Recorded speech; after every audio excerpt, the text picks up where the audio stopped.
ನಿಮ್ಗೆ ಒಂದು ವಿಷಯ ಗೊತ್ತಾ, ಯೂನಿವರ್ಸ್ ನಮ್ಗೆ ಯಾವಾಗ್ಲೂ ಸೈನ್ಸ್ ಕೊಡ್ತಾ ಇರುತ್ತೆ. ಹಾಗೆಯೇ ಯೂನಿವರ್ಸ್ ಯಾವಾಗ್ಲೂ ನಿಮ್ಮ ಜೊತೆ ಸೇರಿ ನಿಮ್ಮ ಮ್ಯಾನಿಫೆಸ್ಟೇಷನ್ ರಿಯಾಲಿಟಿ ಆಗೋಕೆ ಕೆಲಸ ಮಾಡ್ತಾ ಇರುತ್ತೆ. ಅಷ್ಟೇ ಅಲ್ಲ, ಯೂನಿವರ್ಸ್ ತುಂಬಾ ಸಲ ನಮ್ಮನ್ನ ಟೆಸ್ಟ್ ಕೂಡ ಮಾಡುತ್ತೆ. ಅದು ಕೂಡ ನಮ್ಗೆ ಗೊತ್ತಾಗದೆ ನಡಿಬಹುದು. ಕೆಲವೊಮ್ಮೆ ಎಲ್ಲ ನಮ್ಮ ವಿರುದ್ಧ ನಡೀತಾ ಇದೆ, ಏನು ಸರಿಯಾಗಿ ಆಗ್ತಾ ಇಲ್ಲ ಅಂತ ಅನ್ಸುತ್ತೆ. ಆದ್ರೆ ಆ ಕಷ್ಟದ ಸಮಯದಲ್ಲಿ ಕೂಡ ಯೂನಿವರ್ಸ್ ನಿಮ್ಮ ಮ್ಯಾನಿಫೆಸ್ಟೇಷನ್ ನಿಜವಾಗ್ಬೇಕು ಅಂತ ಬಯಸುತ್ತೆ. ಅದಕ್ಕೆ ಈ ವಿಡಿಯೋಲಿ ಯೂನಿವರ್ಸ್ ನಿಮ್ಮನ್ನ ಟೆಸ್ಟ್ ಮಾಡ್ತಾ ಇದೆ ಅಂತ ತೋರಿಸುವ 5 ಸೈನ್ಸ್ ಬಗ್ಗೆ ಡೀಟೇಲ್ ಆಗಿ ನೋಡೋಣ. ಈ ಟೆಸ್ಟ್ ನ ನೀವು ಪಾಸ್ ಮಾಡಿದ್ರೆ ನಿಮ್ಮ ಮ್ಯಾನಿಫೆಸ್ಟೇಷನ್ಸ್ ತುಂಬಾ ಬೇಗ ನಿಮ್ಮ ಲೈಫ್ ಗೆ ಬರುತ್ತೆ. ಓಕೆ, ಈ ಮೊದಲ ಸೈನ್ ನಂಗೆ ತುಂಬಾ ಇಷ್ಟ. ಯೂನಿವರ್ಸ್ ಮೊದಲು ನಿಮ್ಗೆ ಒಂದು ಚಿಕ್ಕ ಗ್ಲಿಮ್ಸ್ ತೋರಿಸುತ್ತೆ, ಆಮೇಲೆ ಅದನ್ನ ತೆಗೆದುಕೊಳ್ಳುತ್ತೆ. ಈ ತರ ನಿಮ್ಮ ಲೈಫ್ ಅಲ್ಲಿ ಯಾವತ್ತಾದ್ರೂ ಆಗಿದ್ಯಾ? ಉದಾಹರಣೆಗೆ ನೀವು ನಿಮ್ಮ ಲೈಫ್ ಪಾರ್ಟ್ನರ್ ಮ್ಯಾನಿಫೆಸ್ಟ್ ಮಾಡ್ತಾ ಇದ್ದೀರಾ ಅನ್ಕೊಳ್ಳಿ. ಎಲ್ಲಾ ಚೆನ್ನಾಗಿ ಹೋಗ್ತಾ ಇದೆ ಅನ್ಸುತ್ತೆ. ನೀವು ಅವರ ಜೊತೆ ಸ್ವಲ್ಪ ಮಾತಾಡ್ತೀರಾ, ಆಮೇಲೆ ಆ ಪರ್ಸನ್ ಮಾತಾಡ್ತಾ ಇದ್ದವರು ಇದ್ದಕ್ಕಿದ್ದಂತೆ ಮೆಸೇಜ್ ಮಾಡೋದು ನಿಲ್ಸಬಹುದು. ಆಗ ನಿಮ್ಗೆ ಅನ್ಸುತ್ತೆ, ಏನಾಯ್ತು, ಎಲ್ಲ ಚೆನ್ನಾಗಿ ಹೋಗ್ತಾ ಇತ್ತಲ್ವಾ ಅಂತ ಅನ್ಸುತ್ತೆ. ಅಥವಾ ನೀವು ಮ್ಯಾನಿಫೆಸ್ಟ್ ಮಾಡ್ತಾ ಇರೋ ವಿಷಯ ಡ್ರೀಮ್ ಜಾಬ್ ಆಗಿರ್ಬಹುದು, ಬಿಸ್ನೆಸ್ ಆಗಿರ್ಬಹುದು, ಅಥವಾ ಬೇರೆ ಯಾವುದೇ ಗೋಲ್ ಆಗಿರ್ಬಹುದು. ಇಂಟರ್ವ್ಯೂ ಕಾಲ್ ಬರ್ಬಹುದು, ಅಥವಾ ಡೀಲ್ ಆಲ್ಮೋಸ್ಟ್ ಕನ್ಫರ್ಮ್ ಆಗಿರೋ ತರ ಅನ್ಸಬಹುದು. ಆದ್ರೆ ಇದ್ದಕ್ಕಿದ್ದಂತೆ ಇಂಟರ್ವ್ಯೂ ಅಪ್ಡೇಟ್ ಬರೋದು ನಿಲ್ಬಹುದು. ಬಿಸ್ನೆಸ್ ಡೀಲ್ ಆಲ್ಮೋಸ್ಟ್ ಆಗುತ್ತೆ ಅನ್ಸ್ತಾ ಇದ್ದು ಮುಂದಕ್ಕೆ ಹೋಗಬಹುದು. ನಿಮ್ಮ ಗೋಲ್ಗೆ ಸಂಬಂಧಿಸಿದ ಕೆಲವು ಪಾಸಿಟಿವ್ ಸೈನ್ಸ್ ಕಾಣಿಸೋಕೆ ಶುರುವಾಗುತ್ತೆ. ಇವೆಲ್ಲ ನೋಡಿ ನನ್ನ ಮ್ಯಾನಿಫೆಸ್ಟೇಷನ್ ಸರಿಯಾದ ಡೈರೆಕ್ಷನ್ ಅಲ್ಲಿ ಇದೆ, ಇನ್ನೇನು ನನ್ನ ಮ್ಯಾನಿಫೆಸ್ಟೇಷನ್ ನನ್ನ ಕೈಗೆ ಸಿಗ್ತಾ ಇದೆ ಅನ್ಕೊಳ್ಳೋ ಅಷ್ಟರಲ್ಲಿ ಸಿಕ್ಕಿದ ಆಪರ್ಚುನಿಟಿ ಕೈ ತಪ್ಪಿ ಹೋಗ್ಬಹುದು. ಮ್ಯಾನಿಫೆಸ್ಟೇಷನ್ ಹತ್ತಿರ ಇದೆ ಅಂತ ತೋರಿಸ್ತಿದ್ದ ಆ ಪಾಸಿಟಿವ್ ಸೈನ್ಸ್ ಇದ್ದಕ್ಕಿದ್ದಂತೆ ಕಾಣಿಸದೆ ಹೋಗ್ಬಹುದು. ಇವಾಗ ನಿಮ್ಗೆಲ್ಲ ಅನ್ಸುತ್ತೆ, ಯೂನಿವರ್ಸ್ ಈ ತರ ಯಾಕೆ ಮಾಡುತ್ತೆ ಅಂತ.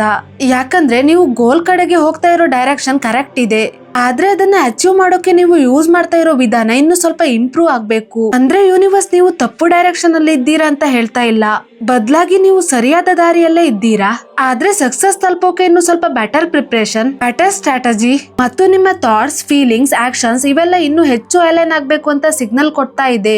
ಅದಕ್ಕೆ ಯೂನಿವರ್ಸ್ ನಿಮ್ಗೆ ಒಂದು ಚಿಕ್ಕ ಗ್ಲಿಮ್ಸ್ ತೋರಿಸುತ್ತೆ. ಯಾಕಂದ್ರೆ ನೀವು ಕಂಪ್ಲೀಟ್ಲಿ ಭರವಸೆ ಕಳ್ಕೊಳ್ಬೇಡಿ ಅಂತ ಹೇಳ್ತಾ ಇರುತ್ತೆ. ಅಂದ್ರೆ ಯೂನಿವರ್ಸ್ ಹೇಳುತ್ತೆ, ನೀವು ಕರೆಕ್ಟ್ ಟ್ರ್ಯಾಕ್ ಮೇಲೆ ಇದ್ದೀರಾ, ಆದ್ರೆ ನಿಮ್ಮ ಥಾಟ್ಸ್, ಫೀಲಿಂಗ್ಸ್ ಮತ್ತು ಆಕ್ಷನ್ಸ್ ಇವೆಲ್ಲವನ್ನ ಇನ್ನು ಸ್ವಲ್ಪ ಅಲೈನ್ ಮಾಡಿ, ಆಮೇಲೆ ನೀವು ಬಯಸ್ತಿರೋದು ನಿಮ್ಮ ಕಡೆಗೆ ಬರುತ್ತೆ ಅಂತ ಹೇಳುತ್ತೆ.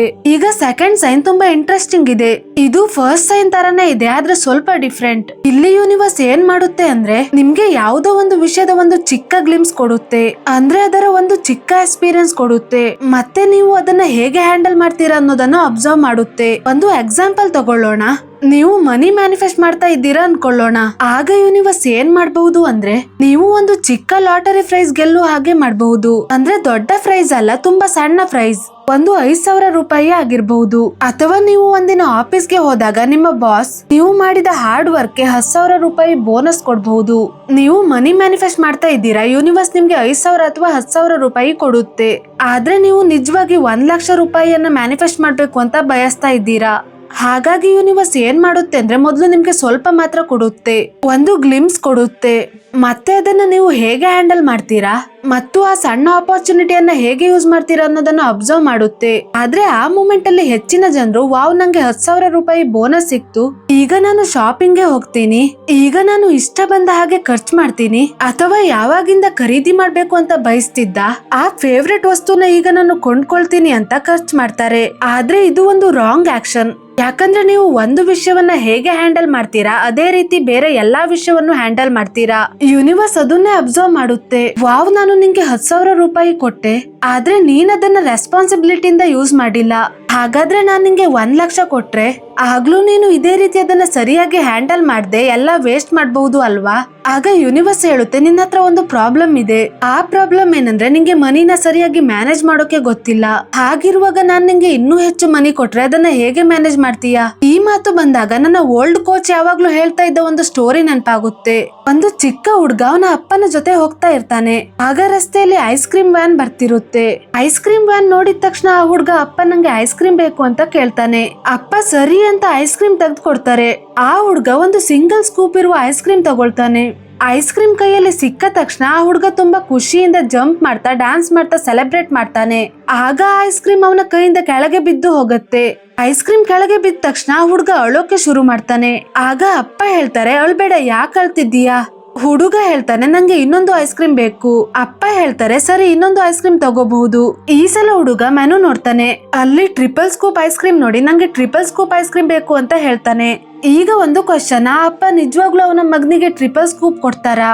ಇಲ್ಲ, ಯಾಕಂದ್ರೆ ಆ ಅಪ್ಪನ ಮನ್ಸಲ್ಲಿ ಈಗ ಒಂದು ಯೋಚನೆ ನಡೀತಾ ಇದೆ. ಪುಟ್ಟ, ನೀನು ಸಿಂಗಲ್ ಸ್ಕೂಪ್ ಐಸ್ ಕ್ರೀಮ್ ನ ಸರಿಯಾಗಿ ಹ್ಯಾಂಡಲ್ ಮಾಡೋಕೆ ಆಗ್ಲಿಲ್ಲ. ಮೊದ್ಲು ಸಿಂಗಲ್ ಸ್ಕೂಪ್ ನ ಹೇಗೆ ಹ್ಯಾಂಡಲ್ ಮಾಡ್ಬೇಕು ಅನ್ನೋದನ್ನ ಕಲ್ತ್ಕೋ, ಅದನ್ನ ಕಂಪ್ಲೀಟ್ ಮಾಡಿ ತೋರ್ಸು. ಆಮೇಲೆ ನಿಂಗೆ ಟ್ರಿಪಲ್ ಸ್ಕೂಪ್ ಕೊಡ್ಬೇಕಾ ಬೇಡವಾ ಅನ್ನೋದನ್ನ ನೋಡೋಣ. ಯೂನಿವರ್ಸ್ ಕೂಡ ಇದೇ ರೀತಿ ಕೆಲಸ ಮಾಡುತ್ತೆ. ಮೊದಲು ಅದು ನಿಮ್ಗೆ ಸ್ವಲ್ಪ ಮಾತ್ರ ಕೊಡುತ್ತೆ, ಯಾಕಂದ್ರೆ ಅದನ್ನ ನೀವು ಸರಿಯಾಗಿ ಮ್ಯಾನೇಜ್ ಮಾಡ್ತೀರಾ ಅನ್ನೋದನ್ನ ಮೊದಲು ನೋಡುತ್ತೆ. ನೀವು ಅದನ್ನ ಸರಿಯಾಗಿ ಹ್ಯಾಂಡಲ್ ಮಾಡದೇ ಇದ್ರೆ ಯೂನಿವರ್ಸ್ ಯಾಕೆ ನಿಮ್ಗೆ ಇನ್ನೂ ಹೆಚ್ಚು ಕೊಡ್ಬೇಕು? ಈಗ ಯೂನಿವರ್ಸ್ ನಿಮ್ಮನ್ನ ಟೆಸ್ಟ್ ಮಾಡ್ತಾ ಇರೋ 3ನೇ ಸೈನ್ಗೆ ಬರೋಣ. ಯೂನಿವರ್ಸ್ ನಿಮ್ಮ ಲೈಫ್ ಅಲ್ಲಿ ತುಂಬಾ ಚಾಲೆಂಜಿಂಗ್ ಸಿಚುವೇಶನ್ ನ ತರುತ್ತೆ. ಕೆಲವರು ಚಾಲೆಂಜಸ್ ಎದುರಾದಾಗ ಯಾಕೆ ಇದೆಲ್ಲ ನಂಗೆ ಆಗ್ತಾ ಇದೆ ಅಂತ ಕೇಳ್ತಾರೆ. ಆದ್ರೆ ಆ ಮಾತನ್ನ ಬದಲಿಸಿ ಎಲ್ಲವೂ ನನಗಾಗಿ ಆಗ್ತಾ ಇದೆ ಅಂತ ಹೇಳಿ. ಯಾಕಂದ್ರೆ ಪ್ರತಿ ಚಾಲೆಂಜ್ ಕೂಡ ಮಾರುವೇಷದಲ್ಲಿ ಬಂದ ಒಂದು ಬ್ಲೆಸ್ಸಿಂಗ್. ಪ್ರತಿ ಚಾಲೆಂಜ್ ಕೂಡ ಒಂದು ಫಜಲ್ ತರ. ನೀವು ಆ ಪಜಲ್ ನ ಸಾಲ್ವ್ ಮಾಡಿದ ತಕ್ಷಣ ಇಲ್ಲಿವರೆಗೂ ನಿಮ್ಮನ್ನ ತಡಿತಾ ಇದ್ದ ಬ್ಯಾರಿಯರ್ಸ್ ಓಪನ್ ಆಗುತ್ತೆ. ಮತ್ತೆ ಹೊಸ ಹೊಸ ಅವಕಾಶಗಳು ನಿಮ್ಮ ಲೈಫ್ ಗೆ ಬರೋಕೆ ಶುರುವಾಗುತ್ತೆ. ಲೈಫ್ ನ ಈ ತರ ಒಂದು ಗೇಮ್ ತರ ಆಡಿ, ಆಗ ಯೂನಿವರ್ಸ್ ಹೇಗೆ ಕೆಲಸ ಮಾಡುತ್ತೆ ಅನ್ನೋದನ್ನ ನೀವು ಅರ್ಥ ಮಾಡ್ಕೊಳ್ಳೋಕೆ ಶುರು ಮಾಡ್ತೀರಾ.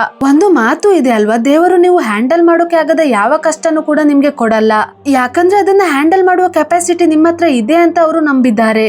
ಅದಕ್ಕೆ ಆ ಲೆವೆಲ್ ನ ಕಷ್ಟನ ನಿಮ್ಗೆ ಕೊಡ್ತಿದ್ದಾರೆ. ಹಾಗಾಗಿ ಈ ಚಾಲೆಂಜ್ ಗೆ ಗ್ರೇಟ್ಫುಲ್ ಆಗಿರಿ. ಯಾಕಂದ್ರೆ ಚಾಲೆಂಜಸ್ ನಿಮ್ಮನ್ನ ಇನ್ನು ಸ್ಟ್ರಾಂಗ್ ಮಾಡುತ್ತೆ. ಚಾಲೆಂಜಸ್ ಅಂದ್ರೆ ಯೂನಿವರ್ಸ್ ನಿಮ್ಗೆ ಕೊಡುವ ಟೆಸ್ಟ್. ಆ ಟೆಸ್ಟ್ ಮೂಲಕ ನಿಮ್ಗೆ ನೀವು ಪ್ರೂವ್ ಮಾಡ್ಕೊಳ್ಬೇಕು. ನಾನು ಈ ಚಾಲೆಂಜ್ ನ ಫೇಸ್ ಮಾಡಿದ್ರೆ ನನ್ನ ಲೈಫ್ ಗೆ ಬರ್ಬೇಕಾಗಿರುವ ಎಲ್ಲಾ ಮಿರಾಕಲ್ ಮ್ಯಾನಿಫೆಸ್ಟೇಷನ್ ಗೆ ಬಾಗಿಲು ತೆರೆಯುತ್ತೆ.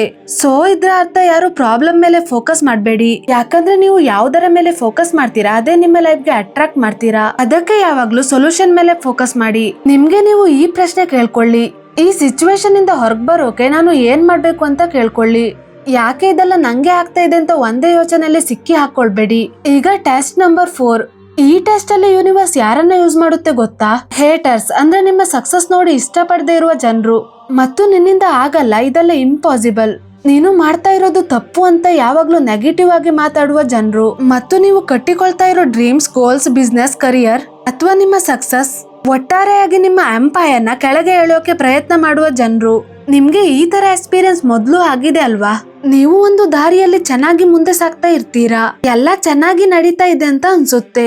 ಆದ್ರೆ ಸಡನ್ ಆಗಿ ಯಾರೋ ಬಂದು ನೀವು ಮಾಡ್ತಾ ಇರೋದು ತಪ್ಪು, ಇದು ತುಂಬಾ ರಿಸ್ಕ್ ಇದೆ, ಅಷ್ಟು ಈಸಿ ಅಲ್ಲ, ಇದು ನಿನ್ನಿಂದ ಆಗಲ್ಲ, ನಿಂಗೆ ಗೊತ್ತಿರೋ ಕೆಲಸ ಅಷ್ಟೇ ಮಾಡು ಅಂತ ಯಾವಾಗ್ಲೂ ನೆಗೆಟಿವ್ ಮಾತುಗಳನ್ನ ಹೇಳ್ತಾನೆ ಇರ್ತಾರೆ. ಈ ರೀತಿ ಬೇರೆ ಬೇರೆ ಜನರ ಮೂಲಕ ಯೂನಿವರ್ಸ್ ನಿಮ್ಮನ್ನ ಟೆಸ್ಟ್ ಮಾಡುತ್ತೆ. ಈಗ ಒಂದು ವಿಷಯ ಯೋಚಿಸಿ, ನೀವು ಯೂನಿವರ್ಸ್ ಹತ್ರ ತುಂಬಾ ದೊಡ್ಡ ವಿಷಯ ಕೇಳ್ತಾ ಇದ್ದೀರಾ ಅಂದ್ರೆ ಯೂನಿವರ್ಸ್ ಅದನ್ನ ಯಾರಿಗೂ ಸುಲಭವಾಗಿ ಕೊಡುತ್ತೆ ಅಂತ ಅನ್ಸುತ್ತಾ? ಇಲ್ಲ, ಯೂನಿವರ್ಸ್ ಮೆಂಟಲಿ ಸ್ಟ್ರಾಂಗ್ ಆಗಿರುವ, ಸುಲಭವಾಗಿ ಗಿವ್ ಅಪ್ ಮಾಡದೇ ಇರೋ ಜನರಿಗೆ ರಿವಾರ್ಡ್ ಕೊಡುತ್ತೆ. ಅದಕ್ಕೆ ಮೊದಲು ಯೂನಿವರ್ಸ್ ನಿಮ್ಮನ್ನ ರೆಡಿ ಮಾಡುತ್ತೆ, ನಿಮ್ಮ ಮೈಂಡ್ ಸೆಟ್ ನ ಸ್ಟ್ರಾಂಗ್ ಮಾಡುತ್ತೆ. ನಿಮ್ಮ ಡೆಡಿಕೇಶನ್, ಕೈ ಬಿಡದೆ ಕಂಟಿನ್ಯೂ ಮಾಡುವ ಹ್ಯಾಬಿಟ್, ಪ್ರತಿದಿನ ಅದೇ ಫೋಕಸ್ ಜೊತೆ ಮುಂದೆ ಹೋಗುವ ಕನ್ಸಿಸ್ಟೆನ್ಸಿ, ಇವೆಲ್ಲ ಸೇರಿ ಒಂದು ಪವರ್ಫುಲ್ ಎನರ್ಜಿ ಆಗುತ್ತೆ. ಅದೇ ಎನರ್ಜಿ ನಿಮ್ಮನ್ನ ನೀವು ಬಯಸುವ ದೊಡ್ಡ ಗೋಲ್ ಕಡೆಗೆ ಕರೆದುಕೊಂಡು ಹೋಗುತ್ತೆ. ಯಾಕಂದ್ರೆ ನೀವು ಯಾವ ಎನರ್ಜಿ ಹೊರಗೆ ಕಳಿಸ್ತೀರೋ ಅದೇ ಎನರ್ಜಿ ನಿಮ್ಮ ಹತ್ರ ಮರಳಿ ಬರುತ್ತೆ. ಅದಕ್ಕೆ ನೀವು ನಿಮ್ಮ ಗೋಲ್ ಮೇಲೆ ಪೂರ್ತಿಯಾಗಿ ಫೋಕಸ್ ಆಗಿರ್ಬೇಕು. ಯಾವ ಕನ್ಫ್ಯೂಷನ್ ಇಲ್ಲದೆ, ಯಾವ ಡೌಟ್ ಇಲ್ಲದೆ, ಇದು ನಾನು ಮಾಡ್ತೀನಿ ಅನ್ನೋ ಸ್ಟ್ರಾಂಗ್ ಡಿಸಿಷನ್ ಜೊತೆ ಇರ್ಬೇಕು. ನಿಮ್ಮ ಥಾಟ್ಸ್, ನಿಮ್ಮ ಫೀಲಿಂಗ್ಸ್, ನಿಮ್ಮ ಆಕ್ಷನ್ಸ್ ಇವೆಲ್ಲ ಒಂದೇ ಡೈರೆಕ್ಷನ್ ಅಲ್ಲಿ ಇರ್ಬೇಕು. ಆಗ ನಿಮ್ಮನ್ನು ಯಾರಿಂದನೂ ನೀವು ಸಕ್ಸಸ್ ಆಗೋದನ್ನ ತಡೆಯೋಕೆ ಸಾಧ್ಯ ಇಲ್ಲ. ಅದಕ್ಕೆ ಇವತ್ತೇ ನಿಮ್ಗೆ ನೀವು ಹೇಳಿ, ನಾನು ಅನ್ಸ್ಟಾಪೇಬಲ್. ಇದೇ ಇವತ್ತಿನ ನಿಮ್ಮ ಅಫರ್ಮೇಶನ್ ಆಗಿರ್ಲಿ. ನಿನ್ನಿಂದ ಆಗಲ್ಲ ಅಂತ ಹೇಳುವ ಜನರು ಸಾಮಾನ್ಯವಾಗಿ ಅದನ್ನ ಹೇಳ್ತಾರೆ, ಯಾಕಂದ್ರೆ ಅವರಿಗೆ ಅದು ಆಗಿಲ್ಲ. ಹಾಗಂತ ನಿಮ್ಗೂ ಮಾಡೋಕೆ ಆಗಲ್ಲ ಅಂತ ಅಲ್ಲ, ಅದನ್ನ ನಂಬೇಡಿ. ಬೇರೆಯವರ ಮಾತುಗಳು ನಿಮ್ಮ ರಿಯಾಲಿಟಿ ಆಗೋಕೆ ಬಿಡ್ಬೇಡಿ. ಯೂನಿವರ್ಸ್ ಕೊಡುವ ಈ ಎಲ್ಲಾ ಟೆಸ್ಟ್ ನಿಮ್ಮ ಡೆಡಿಕೇಶನ್, ನಿಮ್ಮ ಗೋಲ್ ಮೇಲೆ ಇರೋ ಕಮಿಟ್ಮೆಂಟ್ ಎಷ್ಟು ಸ್ಟ್ರಾಂಗ್ ಇದೆ ಅನ್ನೋದನ್ನ ನೋಡೋಕೆ. ಯಾರಾದ್ರೂ ನಿಮ್ಮ ಬಳಿ ಹೇಟ್ ಇಂದ, ಕೋಪದಿಂದ ಮಾತಾಡಿದ್ರೆ ನೆನ್ಪಿಟ್ಕೊಳ್ಳಿ, ಆ ಹೇಟ್ ಮತ್ತು ಕೋಪ ಅವರ ಒಳಗಿದೆ, ನನ್ನೊಳಗಲ್ಲ. ಯಾರಾದ್ರೂ ನಿಮ್ಗೆ ನೋವಾಗುವ ಮಾತುಗಳನ್ನ ಹೇಳಿದ್ರೆ ಅದ್ರ ಅರ್ಥ ಅವರಿಗೆ ನೋವಿದೆ, ನಿಮ್ಗೆ ಅಲ್ಲ. ಅದಕ್ಕೆ ಆ ಮಾತುಗಳನ್ನ ಪಾಸ್ ಆಗೋಕೆ ಬಿಡಿ. ನಿಮ್ಮ ಗೋಲ್ ಮೇಲೆ ಫೋಕಸ್ ಇಟ್ಕೊಳ್ಳಿ, ಆಕ್ಷನ್ ತಗೊಳ್ತಾ ಇರಿ. ನಿಮ್ಮ ಡೆಸ್ಟಿನೇಷನ್ ನೀವು ಖಂಡಿತ ತಲುಪ್ತೀರಾ. ಈಗ 5ನೇ ಮತ್ತು ಕೊನೆಯ ಸೈನ್ಗೆ ಹೋಗೋಣ. ಲಾಸ್. ಕೆಲವೊಮ್ಮೆ ಯೂನಿವರ್ಸ್ ನಮ್ಮ ಹತ್ತದಿಂದ ಯಾವುದೋ ಒಂದು ವಿಷಯವನ್ನ ತೆಗೆದುಕೊಳ್ಳುತ್ತೆ. ನಂಗೆ ಗೊತ್ತು, ಅದು ತುಂಬಾ ಕಷ್ಟ. ಯಾಕಂದ್ರೆ ನಮ್ಗೆ ಇಷ್ಟ ಇರುವ ಯಾವುದೋ ಒಂದು ವಿಷಯ ಅಥವಾ ವ್ಯಕ್ತಿ ನಮ್ಮ ಲೈಫ್ ಇಂದ ದೂರ ಆದಾಗ ಆ ಟೈಮಲ್ಲಿ ಅದನ್ನ ಅಕ್ಸೆಪ್ಟ್ ಮಾಡೋದು ಸುಲಭವಲ್ಲ. ಆ ಸಿಚುವೇಶನ್ ನಲ್ಲಿ ಇದ್ರಲ್ಲಿ ಏನಾದ್ರೂ ಒಳ್ಳೇದಿರ್ಬೋದಂತ ಯೋಚನೆ ಮಾಡೋದು ಕೂಡ ತುಂಬಾ ಕಷ್ಟ. ಯಾಕಂದ್ರೆ ನಾವು ಮನುಷ್ಯರು, ನಮ್ಗೆ ಥಿಂಗ್ಸ್, ಪೀಪಲ್ಸ್ ಇವೆಲ್ಲದರ ಜೊತೆ ಇಮೋಷನಲ್ ಅಟ್ಯಾಚ್ಮೆಂಟ್ ಇರುತ್ತೆ. ಆದ್ರೆ ನಿಮ್ಮನ್ನ ನೀವು ಮೇಲೆ ಹೇಳೋಕೆ ಅವಕಾಶ ಕೊಡಿ. ನೀವು ಒಬ್ಬ ಪವರ್ಫುಲ್ ಸ್ಪಿರಿಚುವಲ್ ಬೀಯಿಂಗ್ ಅನ್ನೋದನ್ನ ಅರ್ಥ ಮಾಡ್ಕೊಳ್ಳಿ. ಯಾಕಂದ್ರೆ ನಾವು ಈ ಜಗತ್ತಿಗೆ ಏನನ್ನು ತಂದಿಲ್ಲ, ಹಾಗೆ ಇಲ್ಲಿಂದ ಏನನ್ನು ತೆಗೆದುಕೊಂಡು ಹೋಗಲ್ಲ. ನಾವು ಪವರ್ಫುಲ್ ಸ್ಪಿರಿಚುವಲ್ ಬೀಯಿಂಗ್ಸ್. ಆ ಸ್ಪಿರಿಚುವಲ್ ಪವರ್ ಜೊತೆ ಕನೆಕ್ಟ್ ಆಗಿ. ಹಾಗಾಗಿ ಕೆಲವೊಮ್ಮೆ ನೀವು ಯಾವ್ದನ್ನಾದ್ರೂ ಕಳ್ಕೊಂಡಿದ್ದೀನಿ ಅಂತ ಅನ್ಸಿದ್ರು ಒಂದು ವಿಷಯ ನೆನ್ಪಿಟ್ಕೊಳ್ಳಿ, ಎನರ್ಜಿ ಯಾವತ್ತೂ ನಾಶವಾಗಲ್ಲ. ಅದು ಕೇವಲ ಒಂದು ರೂಪದಿಂದ ಇನ್ನೊಂದು ರೂಪಕ್ಕೆ ಬದಲಾಗುತ್ತೆ. ಮತ್ತೆ ಆ ಬದಲಾವಣೆ ಆದಾಗ ಯಾವಾಗ್ಲೂ ಒಂದು ಎಕ್ಸ್ಚೇಂಜ್ ನಡೆಯುತ್ತೆ. ಅಂದ್ರೆ ಒಂದು ವಿಷಯ ದೂರ ಆದ್ರೆ ಅದ್ರ ಜೊತೆ ಇನ್ನೊಂದು ವಿಷಯ ನಿಮ್ಮ ಲೈಫ್ಗೆ ಬರೋಕೆ ದಾರಿ ತೆರೆಯುತ್ತೆ. ಯಾಕಂದ್ರೆ ಈ ಜಗತ್ತಲ್ಲಿ ಪ್ರತಿಯೊಂದು ಘಟನೆಗೆ ಒಂದು ಕಾರಣ ಇರುತ್ತೆ ಮತ್ತು ಅದರಿಂದ ಒಂದು ಫಲಿತ ಕೂಡ ಬರುತ್ತೆ. ಸ್ಪಿರಿಚುವಲ್ ದೃಷ್ಟಿಯಿಂದ ನೋಡಿದ್ರೆ ಅದು ಒಂದು ಕ್ಲಿಯರಿಂಗ್ ಪ್ರೊಸೆಸ್. ಅಂದ್ರೆ ಅದು ಹಳೆ ಎನರ್ಜೀಸ್ ನ ಕ್ಲಿಯರ್ ಮಾಡುತ್ತೆ ಮತ್ತೆ ಹೊಸ ವಿಷಯಗಳು ನಿಮ್ಮ ಲೈಫ್ಗೆ ಬರೋಕೆ ಸ್ಪೇಸ್ ಕ್ರಿಯೇಟ್ ಮಾಡುತ್ತೆ. ಹಾಗಾಗಿ ನಿಮ್ಮ ಮ್ಯಾನಿಫೆಸ್ಟೇಷನ್ ನಿಮ್ಮ ಲೈಫ್ಗೆ ಬರೋದಕ್ಕಿಂತ ಮೊದಲು ಯೂನಿವರ್ಸ್ ಸಾಮಾನ್ಯವಾಗಿ ಕೊಡುವ 5 ಮುಖ್ಯ ಟೆಸ್ಟ್ ಇವು. ಹಾಗಾಗಿ ಯಾವಾಗ್ಲೂ ತಲೆಯಲ್ಲಿ ಇಟ್ಕೊಂಡಿರಿ, ಯಾವ ತನಕ ನೀವು ಮೇಲೆ ನೋಡಬಹುದು ಆ ತನಕ ನೀವು ಎದ್ದು ನಿಲ್ಬಹುದು. ಯಾವ ತನಕ ನೀವು ಬೆಳಕನ್ನ ನೋಡಬಹುದು ಆ ಬೆಳಕಿನ ಕಡೆಗೆ ನೀವು ಮುಂದೆ ಸಾಗಬಹುದು. ಇದನ್ನ ಯಾವಾಗ್ಲೂ ನೆನ್ಪಿಟ್ಕೊಳ್ಳಿ. ಈ ವಿಡಿಯೋ ನಿಮ್ಗೆ ಇಷ್ಟ ಆಗಿದ್ರೆ ದಯವಿಟ್ಟು ಲೈಕ್ ಮಾಡಿ ಮತ್ತೆ ಕಮೆಂಟ್ ಮಾಡಿ. ನೀವು ಯಾವ ಪ್ಲೇಸ್ ಇಂದ ಈ ವಿಡಿಯೋ ನೋಡ್ತಾ ಇದ್ದೀರಾ ಅನ್ನೋದನ್ನ ನಮ್ಗೆ ತಿಳಿಸಿ. ಈ ಚಾನಲ್ಗೆ ನೀವು ಹೊಸಬ್ರಾಗಿದ್ರೆ ಇನ್ನು ಸಬ್ಸ್ಕ್ರೈಬ್ ಮಾಡಿಲ್ಲ ಅಂದ್ರೆ ದಯವಿಟ್ಟು ಸಬ್ಸ್ಕ್ರೈಬ್ ಮಾಡಿ. ಅದರ ಪಕ್ಕದಲ್ಲಿರೋ ಬೆಲ್ ಐಕಾನ್ ಕೂಡ ಪ್ರೆಸ್ ಮಾಡಿ.